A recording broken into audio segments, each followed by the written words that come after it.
Labą dieną. Esu Andrėjus Černovas, atstovauju Vilniaus universiteto medicinos fakulteto sveikatos mokslų instituto visuomenės sveikatos katedroje, jie užima jaunesnio asistento pareigas. Ir šiandieną norėčiau Jums pristatyti pranešimą pavadinimu gerontopsichiatrija ir reumatinės sąnarių ligos senyvame amžiuje. Priežastys sukeliančios būtent psichikos sutrikimus yra kelios. Pamažu norėčiau jas aptarti su Jumis. Tai yra vyksta amžiaus fiziologiniai pokyčiai galvos smegenų dalyse. Iš esmės sensta ne vien tik tai mūsų kūnas, ne vien tik tai mūsų kvėpavimo, širdies ir kraujagyslių sistemos, bet vyksta tam tikrai pokyčiai ir galvos smegenyse. Vienatvė, atsirandanti saugumo tam tikra stoka, taip pat yra neatsiejama senatvės dalis. Neretais atvejais vienas iš partnerių miršta arba tas mirtis yra matomas artimųjų aplinka. Vaikai vėlgi užauga, tampa savarankiški, vis mažiau lanko senyvo amžiaus asmenys ir tie pojūčiai atsirandantis vėlgi gali sąlygoti tam tikrus psichikos sutrikimus, jeigu žmogui labai sunku su jais susitaikyti. Atsiranda daug lėtinių somatinių ligų, sutrikimų, kurie vėlgi vienaip ar kitaip įtakoja tiek gyvenimo kokybę, tiek kasdienės veiklas, kurias iki tol puikiai sekėsi daryti, bet vienaip ar kitaip atsiranda tam tikrų ribotumų jas atliekant. Emociniai išgyvenimai. Tai yra susikloščiusios nepalankios gyvenimo situacijos dėl trumpalaikių, stiprių emocinių sukrėtimų ar nestiprių, tačiau trunkančių ilgų laikų. Tai šioje vietoje mano minėta artimųjų netektis, sunki galbūt somatinė liga, galbūt patirta trauma, vėlgi gali sąlygoti tam tikrų psichikos sveikatos sutrikimų atsiradimą. Nuolatiniai konfliktai šeimoje, artimoje aplinkoje, nerimas dėl ateities irgi vienas iš tam būdingų bruožų. Konfliktai vėlgi gali kilti ir lygioje vietoje, jeigu abu partneriai, šeimos nariai turi vienokio ir kitokio, tarkim, regos sutrikimų, klausos sutrikimų ar, judinamo aparato ar panašiai, tai kas nors netaip išgirsta, arba netaip supranta, arba, tarkim, asmuo turi problemų su trumpalaikė atminti. Ir jam tas įvykis atrodo, ar ilgalaikė atmintį įvykęs ką tik, nors iš tikrųjų įvyko prieš 10 metų, arba nesugebama atskirti vienų ar kitų epizodų gyvenime ir vienas juos atsimena vienaip kitaip ir dėl to atsiranda konfliktai. Taip pat nerimas dėl ateities, tai vėlgi mes tai galime suprasti kaip labai stiprią emocinį sukrėtimą. Mums iš esmės irgi darbingo amžiaus jaunimo tarpe vėlgi nutikus traumai, lūžiui ar panašiai yra apribota tam tikra fizinė veikla. Mums jau tai kelia tam tikrų nepatogumų ir apmąstymų, kaip toliau gyventi, kaip daryti, kaip prie to prisitaikyti. Tai įsivaizduokite, kiek tokių minčių atsiranda pas žmogų, kuris jaučia, kad jį pamažu apleidžia jėgos, kad tos veiklos, kurios jis anksčiau gyventino, dabar užima didesnį laiką, arba po kiek laiko jis išvis negalės jų atlikti, arba atsiranda poreikis pagalbos apsitarnavimo, tualeto, maisto ruošos gamyboje ir taip toliau. Tai tos mintis vėlgi pas žmonės susėda ir jis gali sąlygoti tam tikrus psichikos sutrikimus. Turtiniai finansiniai pradimai, jie vėlgi labai ryškiai pasimato, kai asmuo ruošiasi išeiti į pensiją. Jeigu prieš tai jis gan sklandžiai dalyvavo darbo rinkoje, kuria pridėtinę vertę, jautėsi reikalingas, grįždavo su alga, tai perėjęs į kitą barikadų pusę, į pensinę amžių, tai vis tiek pensija, jeigu nėra sankaupa, yra ženkliai mažesnės piniginių išraiška arba išteklių turimas, tai tenka tuomet kažkiek apriboti savo veiklas, kažko atsisakyti, vėlgi atsiranda vėl tas pats galvojimas dėl ateities, kaip tos finansus panaudoti tinkamai, atsiranda vėlgi daug gretutinių susirgimų, ligų, po pasekoje tu irgi apmąstai, kaip tai gali įtakoti tavo finansinę padėtį. Socialinės padėties pasikeitimas dėl aplinkos ar darbo pakeitimo, ar tai netekimo, mes tik kalbėjome apie pakeitimą šioje vietoje, jeigu žmogus pats nusprendžia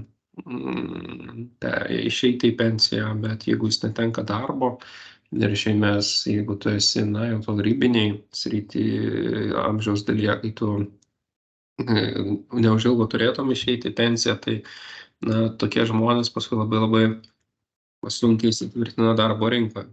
Tai reiškia, jeigu tu ten 60 metų tavo įmonė, tarkim, iširo arba tiesiog buvai išmestas iš darbo, tai tiem žmonėm tai irgi prilygsta tam tikram stipriam emociniam sutrikimui ir naujo darbo paieškos yra ganėtinai sunkios. Jo labai žinant, kad už keliolikos metų galbūt tas pensija ir tas žmogus tiesiog ateina darbo vietą laukti tų metų.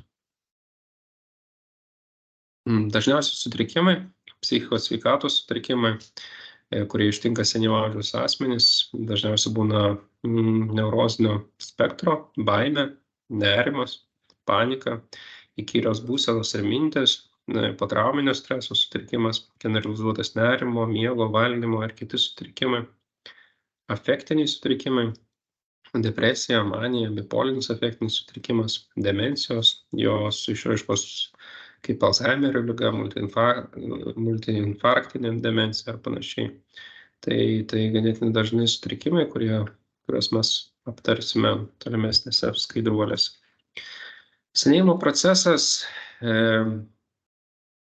vienaip ar kitaip žmogui senstant, jo silpsna tam tikros funkcijos. Viena iš tų funkcijų vėlgi yra kognityvinė, žmogaus prastėja atmintis, jis silpsta, žmogus galbūt neatsimena informacijos, kažką tampa užmarštus. Tai senėjimas pats iš savęs normaliai lėtina tam tikrus psichinius procesus, tai yra mąstymas. Tai reiškia, kad su laiku reikia vis daugiau pastangų įdėti, kad mąstyti, sugalvoti, kažką pasibraižyti ir tai užima ženkliai daugiau laiko, negu tai būnant jaunam ar darbingam amžiui. Atsiranda lengvos atminties susilpnėjimas, bet tai yra normalus reiškinys, kad per tiek laiko mūsų galvos smegenys dirbo, galvojo, tai tų funkcijų silpnėjimas yra normali silpnėjimo dalis. Aišku, tą dalyką yra visą laiką pravartu užsekti, jeigu įmanoma patestuoti, ištestuoti, suprasti, kokioj dabartinėje padėtyje pas jūs yra atmintis ir kiek laiko tiesiog kartoti testus ir žiūrėti, ar jį prastėja toliau, ar jis stoja vietoje ir nesikeičia. Energijos bei poreikių nereiškus mažėjimas. Tai energijos mes suprantame taip, kad reikia vis daugiau pastangų tam tikrai veiklai atlikti, o poreikių, jau iš esmės tikslų, poreikių siekio iškelimas senyvame amžiuje yra ganėtinai komplikuotas, nes per gyvenimą tų tikslų siekių ir svajonių yra užpildyta ne viena, ne dvi ir ne kelios, tai pasiekus šitą amžiaus tarpsnį darosi irgi sunku išsikelti savo naujus tikslus ir juos įgyvendinti. Vargina daug somatinių negalavimų, silpnumas, nuovargis, galvos, širdies skausmai, apetito stoka, svorio pokyčiai, miego sutrikimai. Yra labai dažni negalavimai, kuriuos skundžiasi didžioji dalis senyvo amžiaus asmenų. Silpnumo, nuovargio, galvos, širdies skausmais, širdies plote, apetito stoka ir panašiai. Poliformacija. Iš ankstesnių pranešimų atsimenate tikriausiai, kad senyvo amžiaus asmenys turi daugelį lėtinių ligų ir tikrai tik tai mažai dalis senyvo amžiaus asmenų iš vis nevartoja jokių vaistų. Vienaip ar kitaip jie vartoja papildus, vartoja vaistus širdies ir kraujagyslių sistemos ligoms suvaldyti, cukriniam galbūt diabetui, galbūt kažkokiai reumatiniai ligai, tą patį šiam galvos skausmą vis tiek vartojami vaistai nuo galvos skausmo. Bet tuo pačiu atskiras, kaip ir blokas tų vaistų, kurie gali, mes aptariam, turėti įtakos tiek griuvimam, tiek lūžiam, tai yra psichotropiniai vaistai. Skirti antidepresantai, benzodiazepinai, neuroleptikai ir kiti. Ir iš esmės koks vaistas bebūtų, kiek vienokias ar kitokias jis pridėtinės vertės nesukurtų žmogaus ligai suvaldyti, jis vis tiek turi tam tikrą šalutinį poveikį. Tai šitos vaistų grupės vaistai gali sukelti atminties, pažinimo funkcijos ar net sąmonės sutrikimus. Sąlyginiai emocijų sutrikimų tipai. Tai pirmasis būna asmenų, kurie yra euforiški, geraširdžiai, mėgstantys paplepėti, užkalbinti nepažįstamus žmones. Neretai dėl nereikšmingų smulkmenų jiems gali kilti didžiulis susižavėjimas, eksaltacija. Tai reiškia, yra tokių žmonių tipo ir tikrai galite matyti savo, galbūt artimajam rate, bet galite matyti tikrai, kurie, iš esmės, mėgsta pakalbėti apie bet ką, pašnekinti žmonės, likti juos pažinot arba pažinto, bet vienas iš tokių ryškesnių epizodų yra tai, kad jiems, sukelia, tokį susižavėjimą, beveik euforiją, dalykas, kuris yra visiškai nereikšmingas, ten, nežinau, ant žoliai pamatyti kažkokią vieną prasiskleidžiusią gėlę ir iš to turėti labai ilgą ir daugmaž filosofinę diskusiją, kodėl čia taip yra.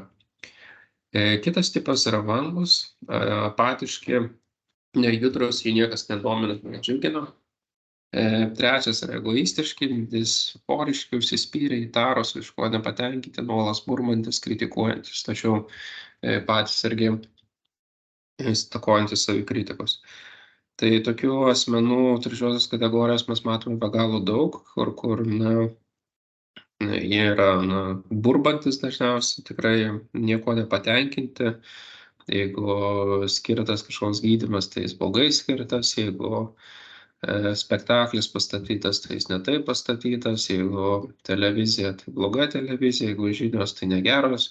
Iš esmės, už kur eitum, ko begriebtum, ką bematytum, vis tiek matytum, tokį negatyvą ir panašiai. Ir iš kitos pusės, kai paklaustų žmonių, tai ką čia pakeistum, ką pats galėtum, kuo prisidėti, kad būtų geriau, tai tie žmonės tikrai iš savo pusės neišsakys kažkokie argumentai, jie tik moka vienpusiai kritikuoti.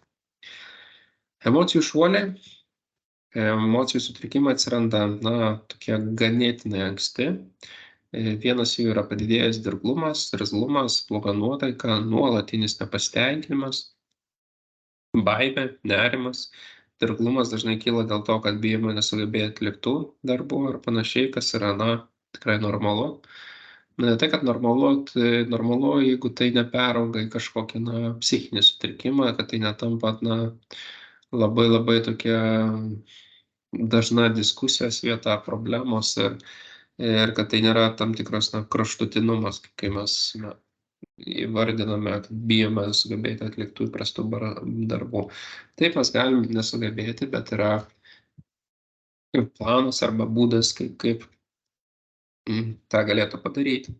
Vėlgi, ar galbūt gali partneris, su kuriuo gyveni šeimoje, vėlgi atlikti tuos darbus, galbūt vaikai gali atvažiuoti karts nuo karto, anūkai užeiti, galbūt gali ateiti socialinis darbuotojas namus atlikti tas veiklas, galbūt gali kaimynas ar kaimyna nueiti, nežinau, į parduotuvę, nupirkti ar kažką išnešti ar panašiai.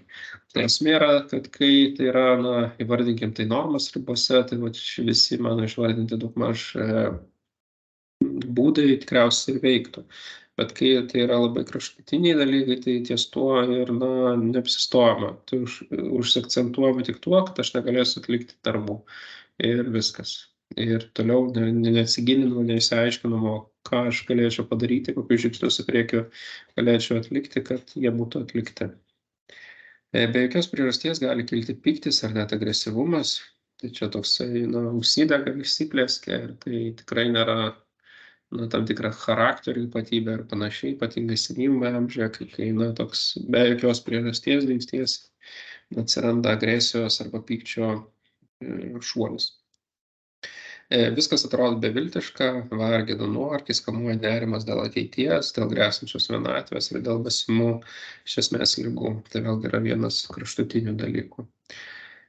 Būna, kad kyla euforija, esant pakilai nuotaikai gali pasireikšti net hipomanijos simptomai, tais atvejais taiga atsiranda pykčio priepuoliai, pagreitėja mąstymas, minčių šuoliavimas, greita nenuvaldoma kalba, dėmesio išsiblaškymas, padidėja motorinis, seksualinis aktyvumas.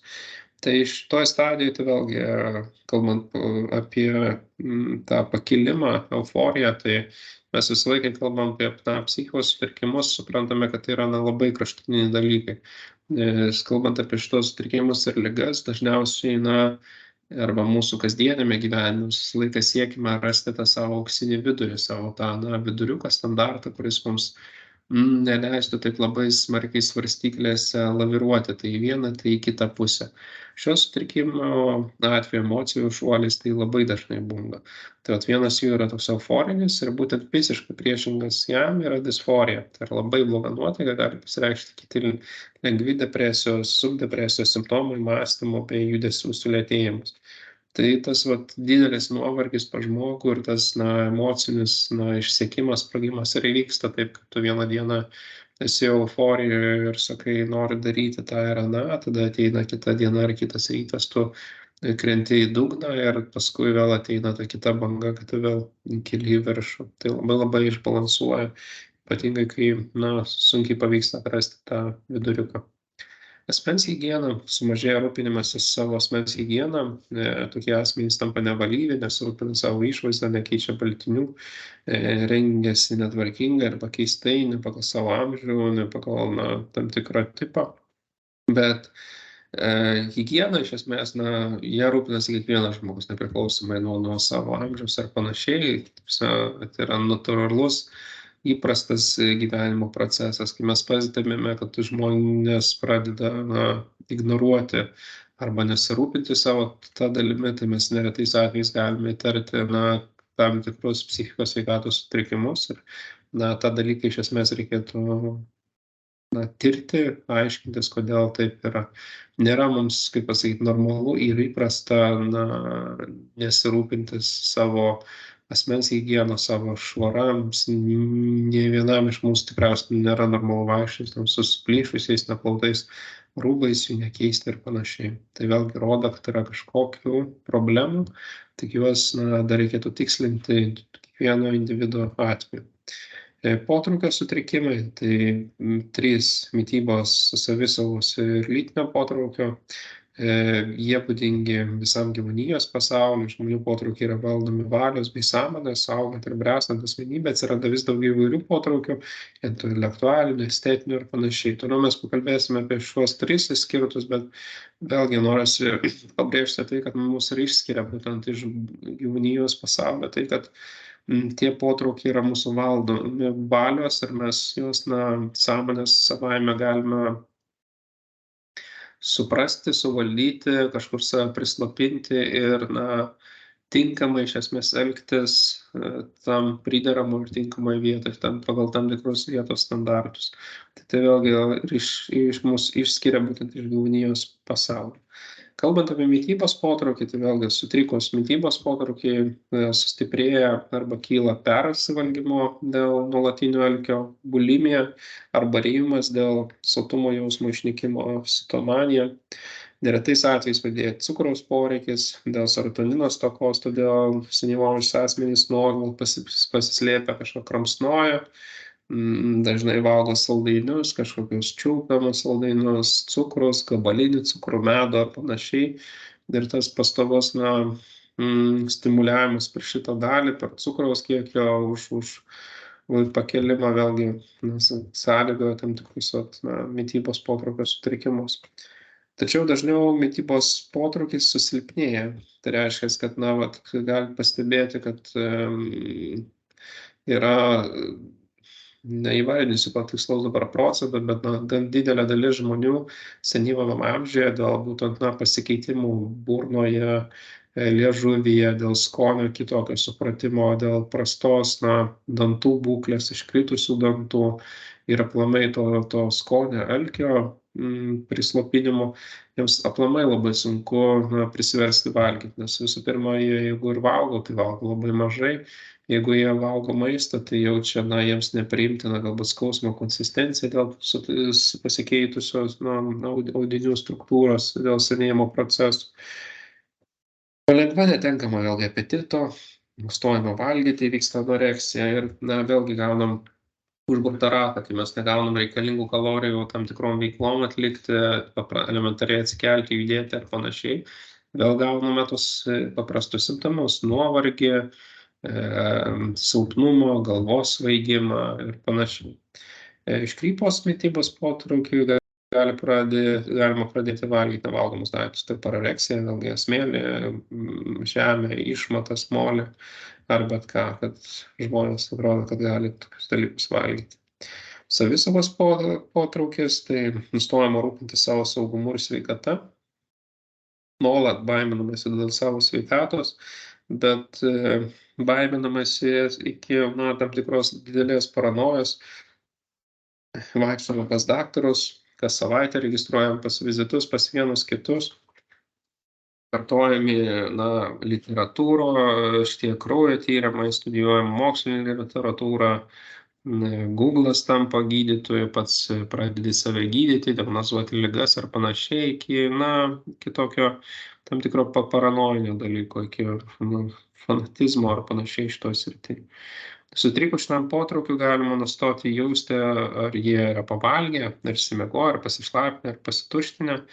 Tai šitas dalykas irgi, kai žmogus nesupranta, ar jis tuštinosi, pamiršo ar tuštinosi, ar šlapinosi, galbūt po savim pasišlapino ar panašiai, ar jis valgė, kada jis miegoja, kai negalim tiksliai identifikuoti, ar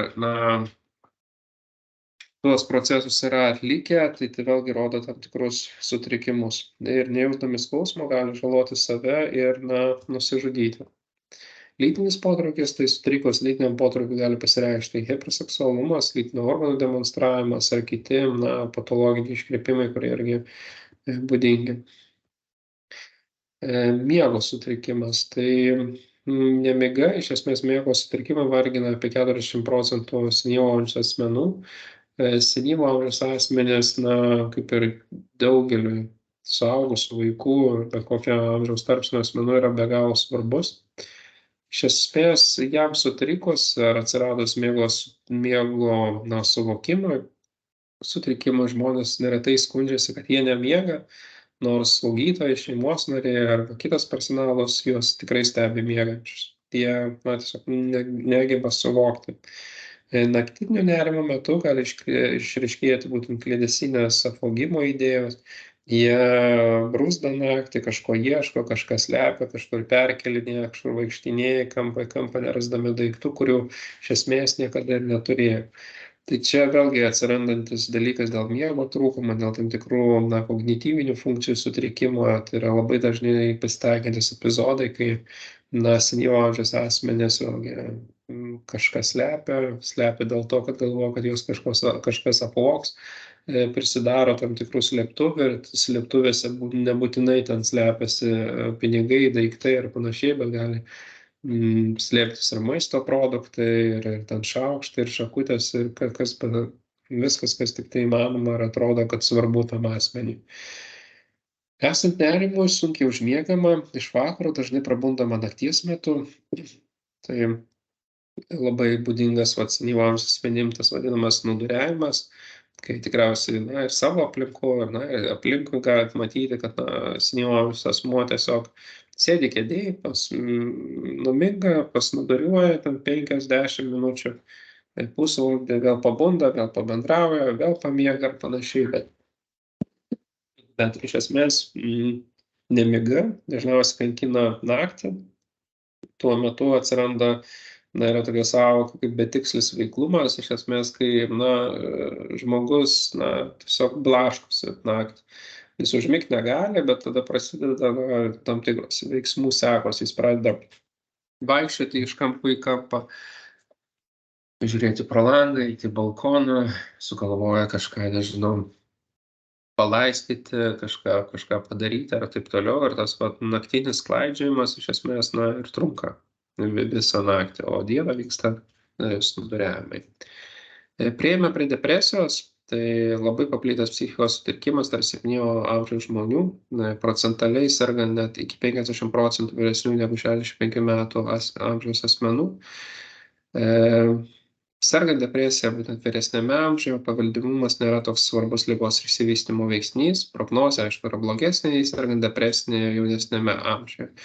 Tai vėlgi, matote, procentas yra ganėtinai didelis, vis dar asmenys nelabai linkę pripažįsti, o gal neretais atvejais nesupranta tos sąvokos prasmės, kasgi yra ta depresija, bet, matote, procentas yra labai didelis. Ligos išsivystymo pradiniuose etapuose kyla dažniausiai nerimas, baimė, vėliau visgi depresijai kiti būdingi požymiai ir bruožai. Vargina liūdna nuotaika, savęs nuvertinimas, nuovargis, visų psichinių funkcijų sulėtėjimas, dėmesys yra kreipiamas į savo kūno pojūčius, labai vargina juntami vadinami širdies plakimai, atsiranda galvos svaigimai, tęsiasi apetito stoka ir atsiranda noras save izoliuoti nuo aplinkos, pasaulio, užsidaryti kambaryje, kažkaip atsiskirti. Vertinama vėlgi visą laiką tik tai praeitis, kas buvo praeityje yra gerai, kas yra dabar yra negerai arba tiesiog blogai, o į ateitį išvis net nesidairoma ir apie ją negalvojama. Kažkodėl yra labai sureikšmina praeitis, ji yra neretais atvejais idealizuojama, neretais atvejais, prie tų prisiminimų ir taip dėl, senatvės, kognityvinių funkcijų prastėjimo, atminties problemų. Ir taip ne visiškai atitinka, realų prisiminimą, kuris buvo, bet jie dar, yra apipinami, kažkokiais pašaliniais įvykiais, kažkokiais papildomais, veikėjais, žmonėmis ir vėlgi tai, idealizuojama ir kažkodėl ta praeitis tampa ženkliai svarbesnė negu dabartis ar jau labiau ateitis. Kalbant apie požymius, skausmai iš įvairių organų, nors objektyvių duomenų tam nėra. Irgi vienas iš ryškių požymių, kai tau atsako skauda vieną, trečią, kitą ar panašiai, arba kažkas vyksta, bet realiai to dalyko nėra. Nuotaikos pablogėjimas, aktyvumo ir energijos stoka, sumažėjusi savivertė, atsirandantis kaltės pojūtis, apetito sumažėjimas, svorio kritimas, miego sutrikimai, labai pakinta išvaizda, veidas tampa neišraiškingas, liūdnas, sustingęs toks pečiai ir galva, iš esmės yra nuleisti.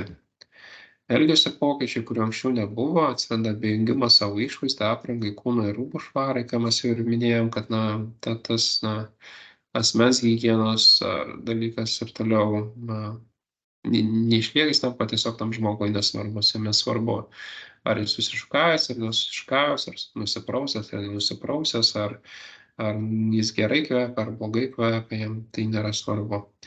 Atsiranda ir tam tikri bendravimo pokyčiai, tai yra nenoras bendrauti, nepalaikyti akių kontakto, sutrikęs šlapinimasis, tuštinimasis dėl sulėtėjusių visų funkcijų, todėl tame tarpe yra antidepresantų vartojimo, netinkamos mitybos, judėjimo stokos, vargino, obstipacijos.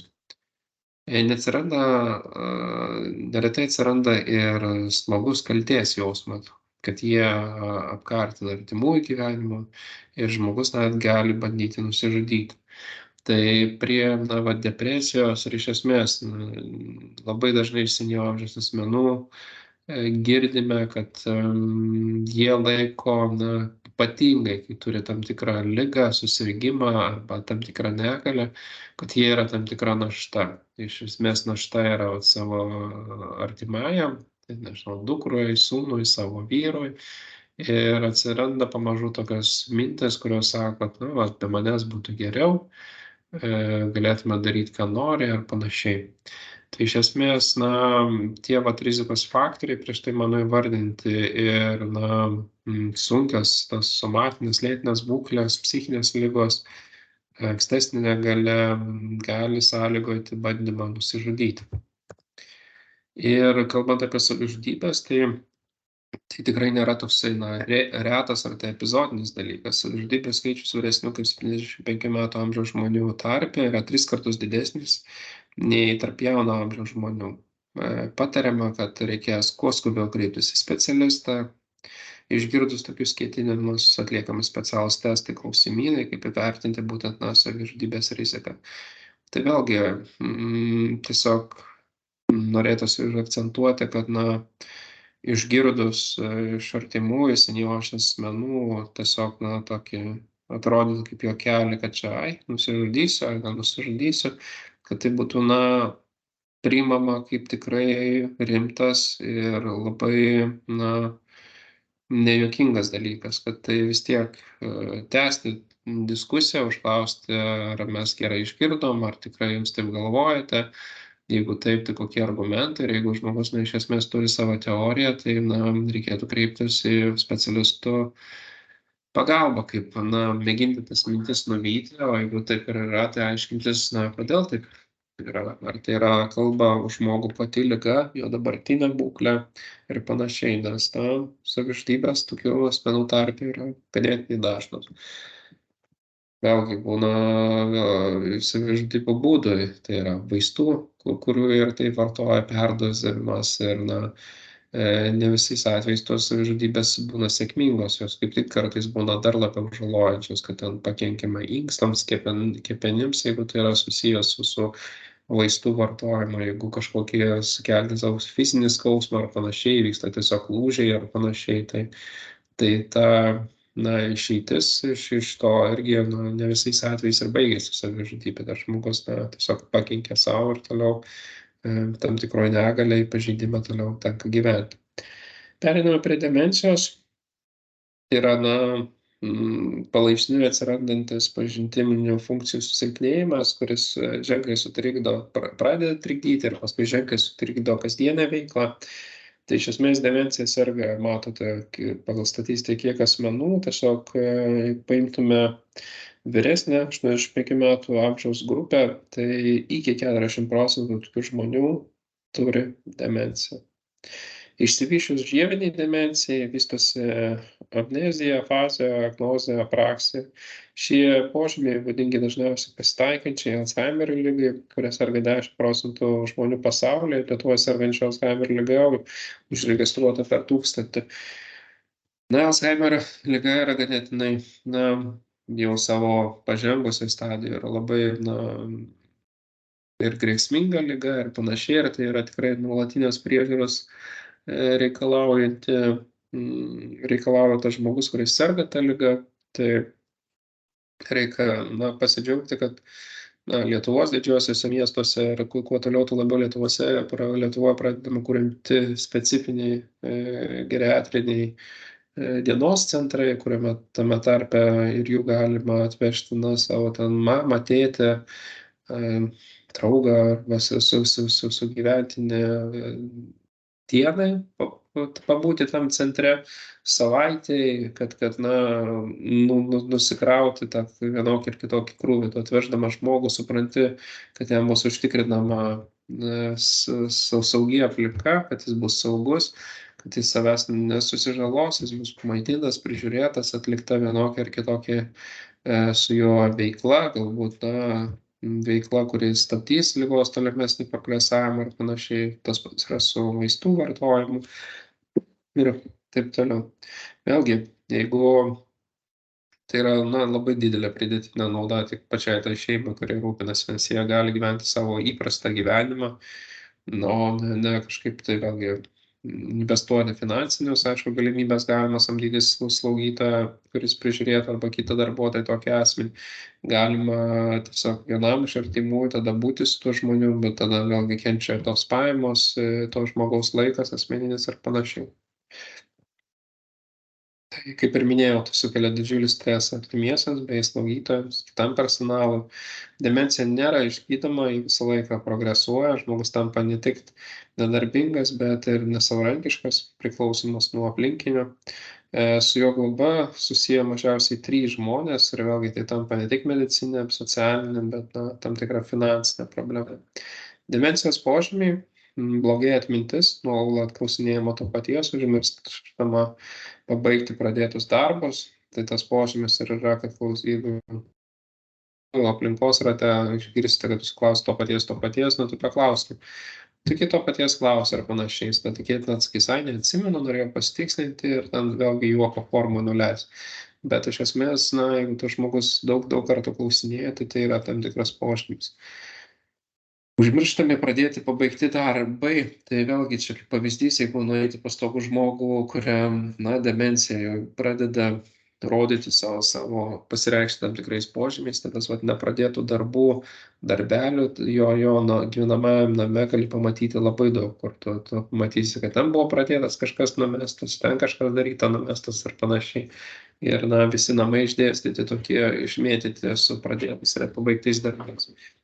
Neprisimena, kur pasideda savo daiktus, neranda žodžių savo mintims išsakyti, nebemoka rašyti, suvoka laiko erdvės, nesupranta, kur yra, kokie dabar metai, kas yra prezidentas Lietuvoje, kuriame mieste jie gyvena, su kuo gyveni yra planai, nesugeba suskaičiuoti, elgtis su savo finansais, tame tarpe vartoti vaistus pagal gydytojo paskirtas vartojimo gairės. Dažna nuotaikų kaita, nuo euforijos iki disforijos, būtent nepriklausanti nuo situacijos. Ta pakilimą ir nuleidimą gali bet kas įtakoti, tai dažniausiai nelėmė kažkoks konkretus veiksnys. Keičiasi elgesys, nesuprantama, kas galima, kas negalima, kas tinkama, kas yra netinkama, darosi pasyvus, nesugeba pasirūpinti savimi. Keičiasi pati asmenybė, darosi įtarus, piktas, reiklus ir labai konfliktiškas. Dažniausios senyvo žmonių psichozės, kurios pasireiškia, mūsų aptartas depresija, manija, demencija, gali komplikuotis ir tam tikrom psichozėm. Tai psichozės būna be sąmonės sutrikimo ir su sąmonės sutrikimu, kliedesiai, haliucinacijos, pradeda atrodyti, kad kažkas lenda iš rozetės, kažkas vaikšto po namus, kažkas bando apvogti. Atsiranda agresijos elementai, tam tikri paranoidinio sindromo dalykai, kai atsiranda labai nerimas ir jis toksai patologinis. Psichozė su sąmonės sutrikimu, tai neiroidas, demencija ir delyras, gal labiausiai žinomos, iš esmės dėl būna alkoholio sukeltas delyras, bet neretais atvejais būna ir pacientai, kurie gydo tam tikras ligas, pavyzdžiui, chemoterapiniais, tarkim, vaistais arba vaistais, kurie vienaip ar kitaip veikia CNS, centrinio nervo sistemą ir taip toliau, tai vėl gali irgi iššaukti delyro epizodų. Apibendrinimas, kalbant apie gerontopsichiatriją, senyvo amžiaus žmonių psichikos sveikatos sutrikimo, tai neurozinio spektro depresijos, demencijos priežastis yra amžiaus fiziologiniai pokyčiai, galvos smegenų senėjimas, emociniai išgyvenimai, lėtinės somatinės ligos. Senėjant visuomeniai daugėja ir psichikos sveikatos sutrikimų, todėl visame pasaulyje gerontopsichiatrijai skiriamas didelis dėmesys, kuriame svarbu ir įvairiapusį vaidmenį atlieka slaugytojai, tiesiogiai atsakingi už pacientus, stiprinant jų psichinę sveikatą. Atsiprašau. Slaugos paslaugų teikimo prioritetinės sritis, slaugant senyvo amžiaus žmonės, yra bendravimas su pacientais bei jų artimaisiais, saugumo užtikrinimas, nes daugelis psichikos ligų gali baigti savižudybę. Psichikos sveikatos slaugytojai yra profesionalai atliekantis paslaugas ir jie turėtų nepamiršti tausoti ir savo psichinės ir fizinės sveikatos ir gerovės. Nes įsivaizduokime, kad tie žmonės tikrai praleidžia labai daug laiko su tokiais žmonėmis, gauna labai įvairių nuotaikų paletę ir atsiriboti nuo jos grįžus namo reikia mokėti.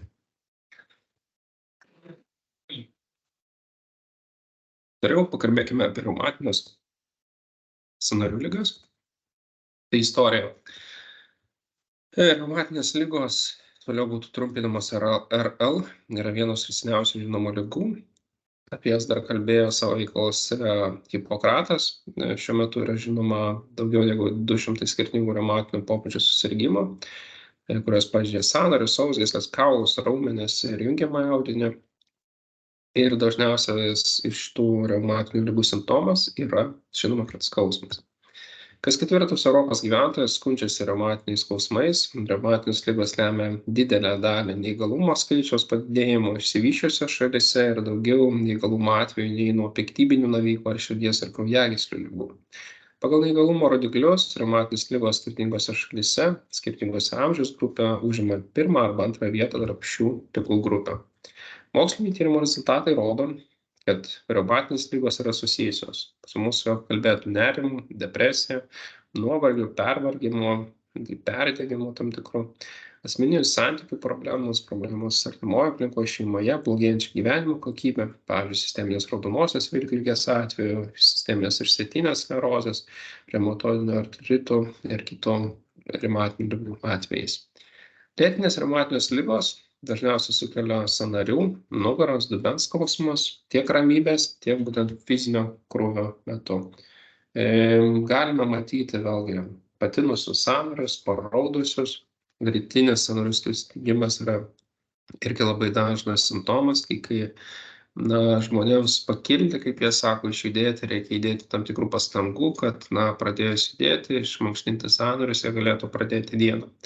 Ribojamas sąnarių ir stuburo judrumas, tai vėlgi ribojamas dėl to paties juntamo pastovaus skausmo ir neretais atvejais tiesiog žmonės pastoviai jusdami skausmą jau žino, kokį judesį atliekant ar vykdant, jiems skaudės labiau ar mažiau. Dėl to tas ribotumas ties sąnarių amplitudėmis, kokių judesių apimtimi irgi dažnas. Šalia esančių raumenų skausmas ir silpnumas taip pat dažnai pasitaikantis ir sąnarių deformacijos, kur vienas tų pavyzdžių, kurias mes aptarėm su jumis, tai reumatoidinio artrito plaštakos deformacijas. Pasaulio sveikatos organizacijos duomenimis lėtinės reumatinės ligos yra dažna fizinės negalios priežastis, jas lemia įvairaus pobūdžio lėtinius skausmus, sumažina gebėjimą dirbti, savarankiškai apsitarnauti kasdienėje veikloje, įtakoja mobilumą, blogina gyvenimo kokybę, mažina ir aplamai gyvenimo trukmę. Reumatinės ligos būtina pradėti gydyti kuo anksčiau, siekiant ilgiau išlaikyti sąnarių lankstumą ir asmens funkcionalumą. Čia yra labai svarbus iš esmės akcentas, kalbant apie reumatinės ligas, tai įsivaizduokime, jeigu pas mus ateina asmuo, kurio reumatinės ligos yra pažengtos, pažeisti sąnariai ir jis ten metus ar pusmetį laiko kažką bandė daryti, gytis ten ibuprofenais ar kitais grupės vaistais, tepalais ar panašiai. Tai kai sąnarys jau yra pažeistas ir tu tada atsispiri nuo to taško, kokiam pažeidimo yra ir tokį gydymą skiria. Bet jeigu mes sugebam užčiuopti pačią ligą pačioje pradžioje, pagauti ją už plauko ir ją identifikuoti, tai iš esmės dėl to galime tikėtis ir geresnio to paties gydymo rezultatų, tos ligos prognozės ir iš esmės tolesnės išeities. Valdomi bei koreguojami rizikos veiksniai, kalbame apie reumatines ligas, yra rūkymas, vėlgi jis yra reumatinių ligų atveju yra dažnesnis asmenims, kurios rūko, ženklus kūno masės padidėjimas sukelia stresą būtent stambiesiams sąnariam ir stuburo slanksteliam, užauga tam tikra artrozės rizika. Tai irgi labai elementarus pavyzdys, jeigu sąnarys yra pažeistas ir taip jam tenka atlaikyti tam tikrą krūvį, įsivaizduokime, jeigu tas krūvis dar padidėja priaugus tam tikrai kūno masei. Vis didesnė jėga tuomet yra veikiama į patį sąnarį. Sveikatai nepalanki mityba, išauga šlapimo rūgšties kiekis kraujoje, didėja podagros rizika dėl tos rūgšties atsiradimo. Kalbant apie tarptautinę ligų klasifikaciją, artropatijoms, tai yra infekcinėms, neinfekcinėms priskiriamos 4 didelės susirgumo grupės, tai infekcinės artropatijos, pavyzdžiui, pūlingos įvairių sukėlėjų sukeltos ar poinfekcinės artropatijos, uždegiminės, poliartropatijos, pavyzdžiui, reumatoidinis artritas, reumatoidinis vaskulitas, psoriaziniai artritai ir kiti.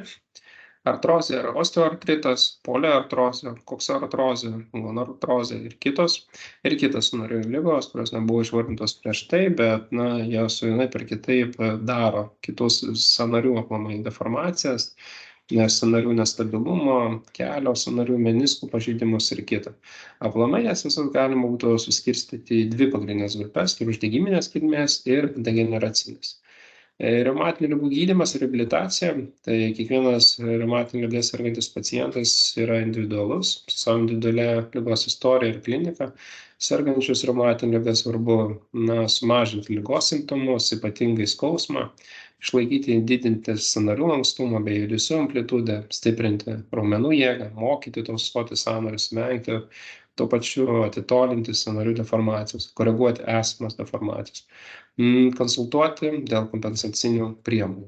Kompleksinis gydymas iš esmės susideda iš medikamentinio, tai tikslingų fizinių pratimų, tai yra mankštos, kineziterapijos, ergoterapijos procedūrų ir fizioterapijos procedūrų. Kaip matote, yra reabilitacijos komandos tam tikras kompleksas sudėliotas specialistų, kurį reikėtų gydyti.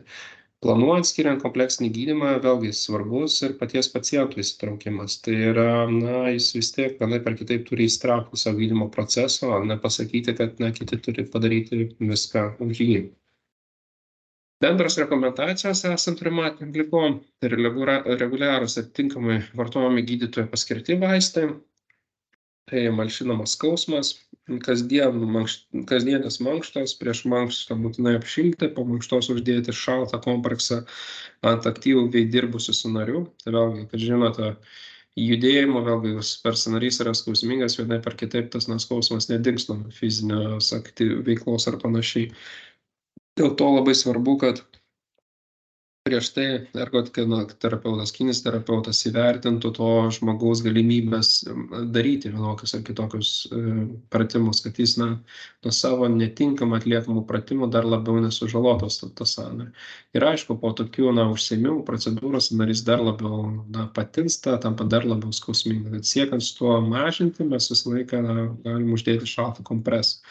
Priešingai, vėlgi, jeigu tai būtų atliekama iš ryto arba kaip žmogus negali, sako, išjudėti, sustingę sąnariai ar panašiai, galim naudoti ir šilumos terapiją. Tai reiškia, uždėti kažkokį šiltą kompresą ryte, kad sąnarys sušiltų ir toliau būtų galima pradėti dieną.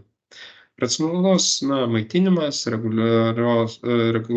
geros kūno masės, tinkamos kūno masės palaikymas, žinojimas, kaip apsisaugoti nuo infekcinių ligų, rūpintis būtent savo ligos kontrolę, jos progresavimo, regresavimo stebėjimas, simptomų identifikavimas, savo kūno pajutimas šioje vietoje irgi yra svarbus. Ir vėlgi, jeigu yra klausimų, nepabijoti paklausti savo gydančio daktaro apie juos, nors ir klausėte ne pirmą kartą. Bendros rekomendacijos, tai vėlgi judėjimas, kaip ir kiekvienam žmogui, būtinas sveiko gyvenimo, geros savijautos ir teigiamų emocijų veiksnys. Tvirti išsivystę raumenys, sąnarių unikalios judėjimo organų bei mechaninės konstrukcijos, tai stabilumo garantas, darniai veikiant sąnariams, stuburui, raumenims, sausgyslėms ir raiščiams galima vaikščioti, sportuoti, slidinėti, važinėti dviračiu, kitaip aktyviai, smagiai leisti laiką. Visą laiką būti aktyviems, nes reumatinės ligos gydymas yra komandinis darbas, norint pasiekti rezultatų ir gal džiaugtis paciento gydymo procese, tam tikro dalyvavimo, vėlgi teigiamų progresavimų. Kalbant apie reumatines ligas, mes plačiau pakalbėsime apie reumatoidinį artritą, osteoartrozę ir ankilozinį spondiloartritą, bet plačiau apie juos mes aptarsiu kitomis skaidrėmis. Taip pat užsiminsime apie psoriazinį artritą, podagrą, kiekvieną jų detalizuosiu. Kalbant apie reumatines ligas, vėlgi jiems būdinga sumažėjęs rankų raumenų amplitudė, sumažėjęs griebimas, kūno nestabilumas, energijos sumažėjimas, sąnarių deformacijų sumažėjęs jėga. Tai kaip matote, tai yra gan svarbus mūsų kasdienės veiklos dalykai, tai vėlgi silpnės griebimas gali sąlygoti puodelio neišlaikymą, kažkokių daiktų, sagų susegimą. Energijos sumažėjimas gali apriboti veiklas, kurias žmogus gali daryti, sumažėjusi jėga, išlaikyti daiktus ilgiau ar panašiai, tai veikia mūsų iš esmės kasdienę veiklą, apriboja tam tikras kasdienės veiklas, verčia mus planuoti, kaip atlikti vieną ar kitą kasdienę veiklą ir bendroje išeiti vėlgi tai blogina ir pačią gyvenimo kokybę. Apie gydymą dažniausiai kalba gydytojas, skiria individualiai pagal kiekvieno paciento gydymo planą. Esminis dalykas yra valdyti skausmą, vartoti pagal poreikį nesteroidinius vaistus. Papildomai galima skirti glikozamino preparatų, kurie mažina sąnarių skausmus. Ir vėlgi, kalbant apie pacientų sergančių reumatoidiniu artritu, reabilitacija yra būtinas visų specialistų komandinis darbas. Ir vienas tų specialistų būtent yra ergoterapeutas, asmuo, kuris dirba su smulkiąja motorika, kuris labai gerai išmano rankos motoriką, rankos biomechaniką ir judesių amplitudę. Tai dėl to šitas specialistas yra šios srities profesionalas. Apie reabilitaciją, jeigu trumpai, tai iš esmės kompleksinis komandinis darbas tarp visų multidisciplininės komandos narių, siekiant iš esmės grįžimo paciento į anksčiau buvusią būklę, esamą situaciją, jeigu neįmanoma, vis tiek, kad jis atsispirtų nuo tos situacijos, kokios jis yra ir jo išeitis būtų ženkliai geresnė. Pasiūlyti netgi jam priemonės, kurios leistų jam kompensuoti tam tikras jo prarastas funkcijas. Reumatoidiniu artritu sergančių ligonių darbingumo atstatymas, fizinė ir socialinė reabilitacija visą laiką vyks sėkmingai. Kaip ir minėjau, glaudžiai bendradarbiaus skirtingų rūšių specialistai, reumatologai, reabilitacijos komandos nariai. Taip pat nėra nei uždrausta, o net tik leistina konsultuoti su kitais komandos nariais, kurie gali nešti teigiamo poveikio. Pagrindinis reabilitacijos tikslas yra visiškai arba iš dalies pristabdyti, gauti funkcijos, kurios yra sutrikusios, bei didinti asmens gebėjimą savarankiškai veikti, padėti integruotis atgal į visuomenę. Ir vėlgi, klinikiniai tyrimai ir jau kuo toliau, tuo labiau įsirodo, kad ankstyva reabilitacija leidžia greičiau žmogui grįžti į jo pradinę būklę.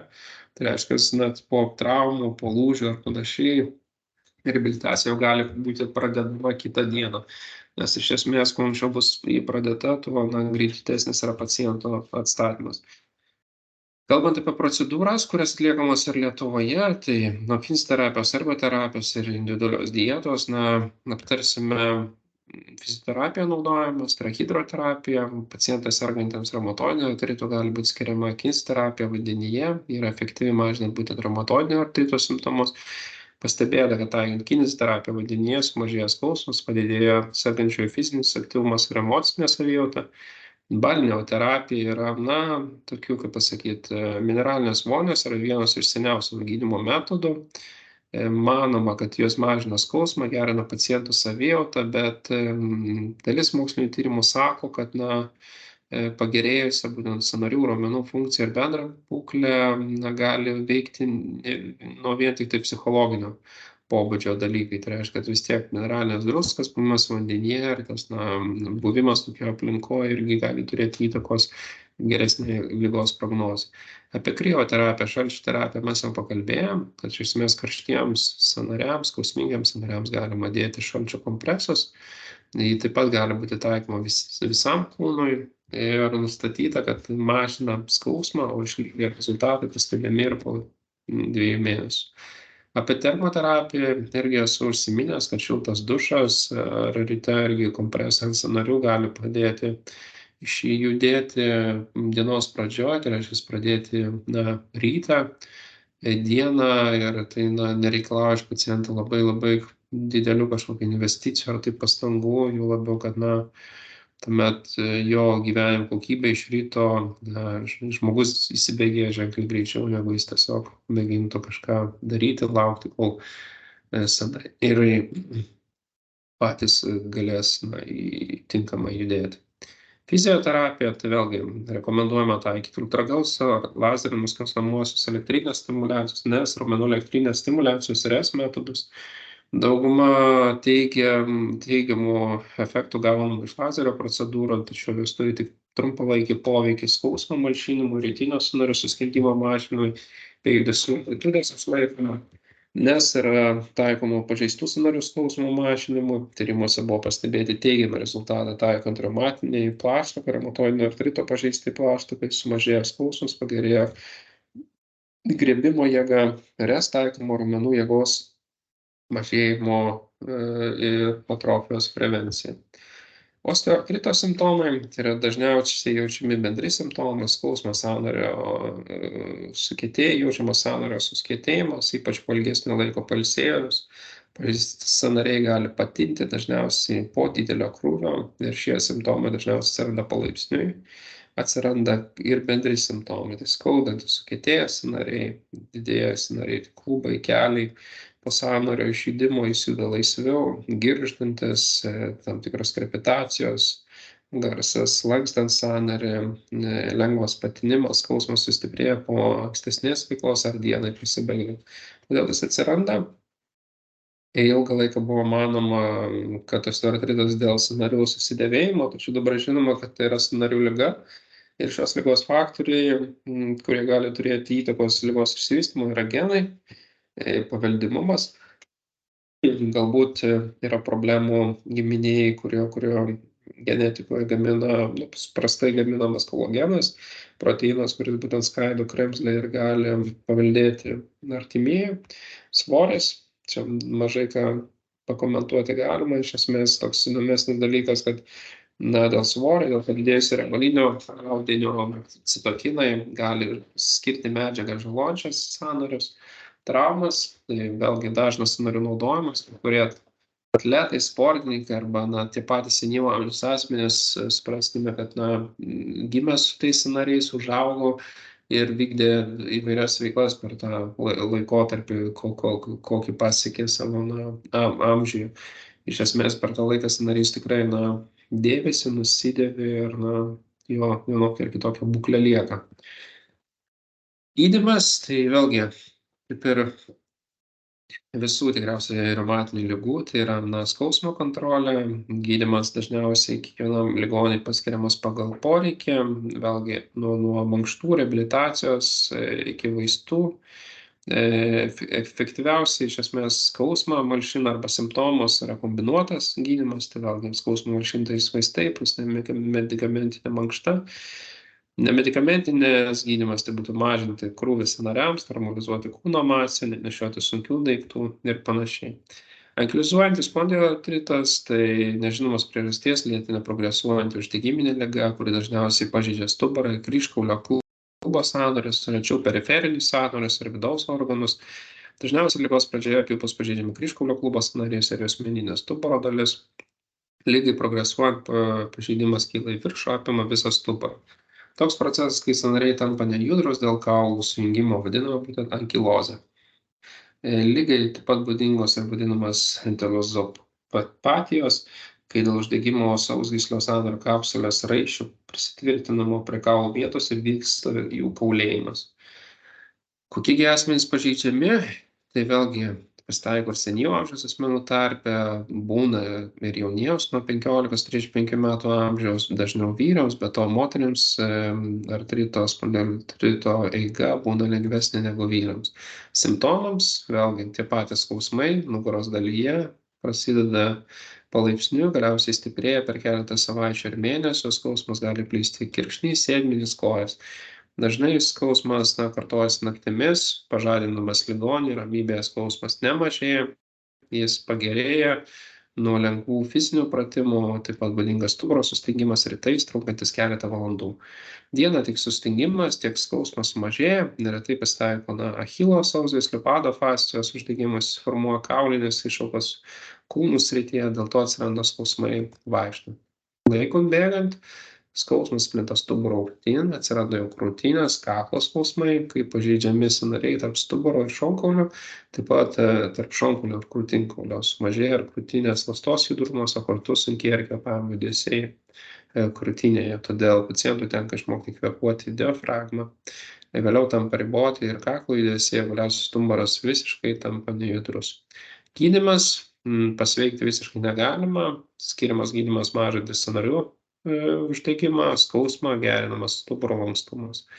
Ir viena iš gydymo dalių yra būtent pratimai, mankštos, jos pacientas turi išmokti daryti reguliariai, kaip rytinę mankštą. Ir iš esmės pastebėta, kad jie tikrai mažina skausmą, gerina lankstumą ir laikyseną. Ir jiems reikėtų juos reikėtų atlikti pastoviai, nuolatos siekiant geresnio rezultato. Taip pat, kalbant apie sporto šaką, ar ne sportą, tiesiog kaip tam tikra rekreacija, atsipalaidavimo yra, žinoma, plaukimas. dėl gravitacijos, o mažesnės jėgos yra ne taip apkraunami sąnariai, vėlgi gauname didelės naudos, galim pastiprinti tam tikras raumenų grupės. Taip pat vertikalios vonios, mankštos baseinas su specialistu ir skausmą ir uždegimą mažinti, dažniausiai vėlgi taip pat skiriami vaistai nesteroidiniai prieš uždegimą. Koksartrozė, tai degeneracinė klubo sąnario liga, prasideda kremzlėje, vėliau plečiantis kitas sąnario struktūros, simptomai. Palaipsniui intensyvėjantis skausmas dėl uždegimo, padidėjus intrasąnarinio spaudimo, riboti judesiai dėl sąnario kontraktūros, galūnės sutrumpėjimas, priverstinė padėtis, deformacija, sutrinka pusiausvyrą tarp raiščių raumenų įtempimo, krepitacija, traškėjimas, rytinis sustingimas ir šlubavimas. Koksartrozės konservatyvusis gydymas nėra dar stipriai pažengęs ir nesukelia itin didelio diskomforto. Jeigu šita liga nėra pažengusi ir nesukelia diskomforto, yra tiesiog taikomas elementarus gydymas lengvinantis simptomus. Pirmiausia, rekomenduojamas mažinti veiklas, kurios sukelia apkrovas iš tuos sąnarius ir vietas. Taip pat vertėtų klubo sąnarius sudėtingas veiklas pakeisti mažesnės apkrovas turinčias veiklas. Taip pat svarbu atlikti mankštas, kadangi individualių pratimų dėka galima sumažinti sąnarių sustingimą, laikyti sąnarių judesio amplitudę bei pagerinti lankstumą. Tuo atveju, jeigu sąnarys yra itin skausmingas, apkrovas tenkančias klubo sąnarių galima sumažinti, naudojant pagalbinės priemonės, lazdelės, ramentus arba kitas. Psoriazinis artritas, tai lėtinis artritas atsirandantis kartu su psoriaze. Maždaug kas 5 psoriaze sergantis asmuo kenčia nuo psoriazinio artrito. Tai siejama su nagais, išsivystymo rizika ženkliai padvigubėja, jeigu tai siejasi su nagais. Dažnai psoriazinis artritas pažeidžia pirštų ir kojų sąnarius, tad paprastai odos uždegimas plinta į kitas sąnarių dalis, sukeldamas psoriazinį artritą. Tai gali būti sąnario oda, kaulas, kapsulių sausgyslių raiščių priedai. Tačiau maždaug kas 5 atveju psoriazinis artritas pasireiškia jau prieš odos simptomus arba visiškai be simptomų. Podagra. Tai yra purino apykaitos sutrikimo sukelta liga, kuriai būdingas šlapimo rūgšties kaupimasis organizme, pasikartojantis ūminio artrito priepuoliai, kristalinių druskų sukeltas sinovitas ir natrio uratų kristalo kaupimasis audinyse, būtent sąnario ertmėj, inkstuose ir sausgyslių makštyse. Nors liga gali pažeisti bet kurį sąnarį, tačiau dažniausiai pasirenka net 80% atvejų pėdos mažąjį nykščio sąnarį. Jį ir labiausiai skauda, oda virš jo patinsta, tampa karšta, skausmas intensyvus, priminti koją darosi beveik neįmanoma ir labai sunku. Moteriams ligos pradžioje primena reumatoidinį artritą. Dėl to, pajutus tą simptomą ir įvardinus gydytojui, tai jis labai dažnai pagalvoja apie šitą ligą. Tam nustatyti paprasto kraujo biocheminio tyrimo, kad įvertinti tam tikrus kraujo rodiklius. Kalbant apie aplamai pagrindinius sąnarių tausojimo principus, sergant reumatinės ligom, nepriklausomai nuo ligos tipo, jos yra ganėtinai universalios ir jos gali būti taikomas kasdieniam gyvenime.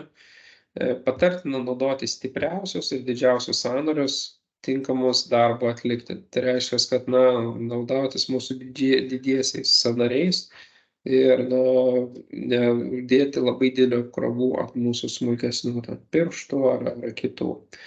Krūvį paskirstyti keliems sąnariams, tai reiškia, kad jeigu kelti daiktą, tai kad būtų įtrauktos abidvi sąnarių grupės, tai reiškia, kad jie bus aprauti vienodai, tai reiškia, kelti daiktus ne su viena ranka, vieną sąnarį, bet tarkim 2. Sąnarį naudoti stabiliausioje jo funkcinėje padėtyje. Taisyklinga laikysena užtikrina gerą biomechaniką, tai vėlgi išmokstamas su laiku ir padaroma. Prižiūrint specialistam, vengti kūno padėčių ar judesių deformuojančių sąnarį, sukeliančių kontraktūrų, susidarimo riziką, vengti ilgalaikės sąnario padėties, vengti veiksmų, kurie negali būti sustabdyti, judesiai sukeliantys skausmą gali pažeisti sąnarį, jeigu būtų kartojami labai daug kartų. Tai reiškia, tie monotoniniai judesiai, kurie atliekami pastoviai ir būtent per tą patį sąnarį panašiai, gaunas labiausiai žalojantis. sumažinti jėgas, pastangas, veiklą arba darbą atlikti, taupyti energiją, tai reiškia taupyti energiją netiesiogiai, o apmąstyti, ką tu nori daryti, kelis žingsnius į priekį, kad, tarkim, nereikėtų dėl kažkokių daiktų į tą pačią vietą eiti daug kartų. Ta prasme, jeigu tu žinai, kad kambaryje yra 3 daiktai, kuriuos tu turi paimti, kad juos susiplanuoti paimti per kartą, o ne nueitum paimtum vieną, grįžtum, vėl nueitum tą patį atstumą, dar antrą paims ir panašiai. Per tą, esant šitom ligom, tu pasinaudoji papildomą energiją, kurią galėtum skirti kažkokiai vienai ar kitai veiklai atlikti. Naudoti kompensacinės techninės pagalbos priemonės, apie tai mes irgi turėjom paskaitą, kurios metu apie tai gan plačiai pakalbėjom, kad naudoti priemonės, tinkamas priemonės ir vėlgi būti apmokytams, kaip jas naudoti, kad negauti iš to dar didesnę žalą negu naudą. Esant poreikiui, rekomenduoju naudoti ortopedinės techninės pagalbos priemonės ir ortopedinę avalynę, tai vėlgi tais atvejais, kai bandoma suvaldyti deformaciją arba kai jau nepavyksta vienaip ar kitaip jas stabilizuoti, kad tas tolimesnis sąnario arba pažeistos vietos pakinkimas toliau neplistų. Rekomenduojama rūpintis savo sveikata, būti fiziškai aktyvus, sveikai maitintis, stebėti savo kūno masę, nes kuo ji yra didesnė, tuo didesnė apkrova tenka sąnariams. Ačiū už dėmesį. Norisi paminėti, kad vėlgi šitos paskaitos medžiaga buvo rengiama vadovaujantis reumatologų asociacijos parengta leidžiamąja medžiaga tiek pacientams, tiek daktarui. Tai ačiū Jums už dėmesį.